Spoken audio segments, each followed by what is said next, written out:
Selamat malam, teman-teman semuanya. Terima kasih untuk kesempatan yang diberikan kepada saya. Di sini saya akan membawakan sebuah materi yang berjudul klasifikasi bahan pangan dan risiko keamanannya. Pembekalan materi teknis keamanan pangan. Langsung saja kita ke materinya. Yang pertama, kita harus mengetahui sumber pangan. Apa itu sumber pangan? Sumber pangan merupakan uh, pangan yang berasal dari berbagai macam hal, seperti ada yang berasal dari tanaman, ada pula yang berasal dari ternak, dan lainnya. Yang berasal dari tanaman ini seperti buah atau sayur, umbi-umbian, akar, serealia, atau kacang-kacangan, rempah-rempah, biji-bijian, aloe vera, dan rumput laut, dan sebagainya. Ada pun yang berasal dari ternak, seperti daging, daging unggas. Daging yang dimaksud tadi adalah daging hewan yang berkaki empat, dan unggas, lalu juga ada susu, telur. Susu itu merupakan produk ternak ya teman-teman, karena susu itu berasal dari hewan-hewan mamalia. Lalu ada telur, telur itu berasal dari unggas. Ikan, madu, madu itu diproduksi oleh lebah itu sendiri yang merupakan hewan.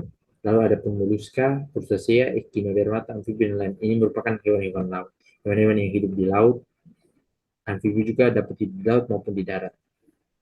Lainnya itu seperti garam metabolit mikrobial. Garam itu sangat dibutuhkan oleh tubuh, dan itu menjadi pangan bagi kita yang sangat dibutuhkan juga oleh tubuh. Metabolit pula dibutuhkan oleh tubuh, dan juga mikrobial.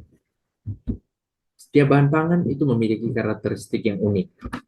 Proses pengolahan pangan harus memperhatikan karakteristik bahan pangan masing-masing.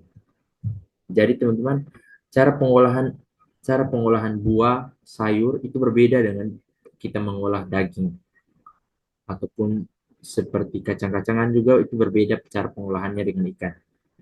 Perbedaan karakteristik ini pun uh, akan menentukan teknologi proses apa yang diterapkan pada setiap setiap sumber pangan ini. Yang berikut adalah kategori risiko pangan.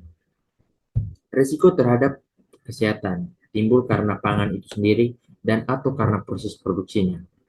Artinya bahwa risiko yang terdapat pada pangan itu terjadi atau berasal dari pangan itu sendiri, karena setiap pangan itu memiliki kandungan-kandungan kimiawi ataupun kandungan-kandungan mikrobiologinya itu sendiri. Selain itu juga bagaimana cara memproduksi pangan itu sendiri itu juga merupakan risiko yang dapat timbul terhadap kesehatan kita. Proses produksi atau operator bisnis pangan dapat dikategorikan berisiko tinggi jika dalam proses produksinya tidak dapat mengendalikan bahaya. Artinya apabila dalam proses produksi pangan itu tidak ada celah untuk kita kendalikan atau tidak dapat dikendalikan atau tidak dapat dikontrol, maka proses produksinya itu dapat dapat mencegah dapat menimbulkan bahaya. Artinya apabila suatu proses produksi pangan, kita tidak tahu bagaimana tahap-tahapan produksinya, teknologi apa yang digunakan, bahan-bahan pangan apa yang digunakan, standarnya seperti apa. Nah, apabila kita tidak tahu, maka itu akan menjadi risiko yang tinggi, risiko bahaya yang tinggi bagi kesehatan kita. Aneka bahan pangan. Aneka bahan pangan itu beragam, teman-teman. Risiko bahayanya pun tergantung dari pangan apa. Misalkan jenis dan tempat diperolehnya.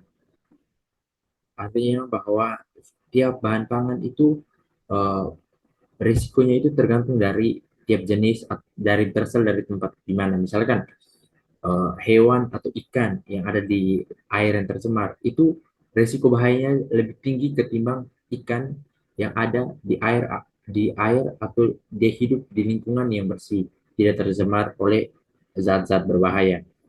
Dan juga peka peka tidaknya bahan pangan terhadap kerusakan mikroba. Artinya bahwa risiko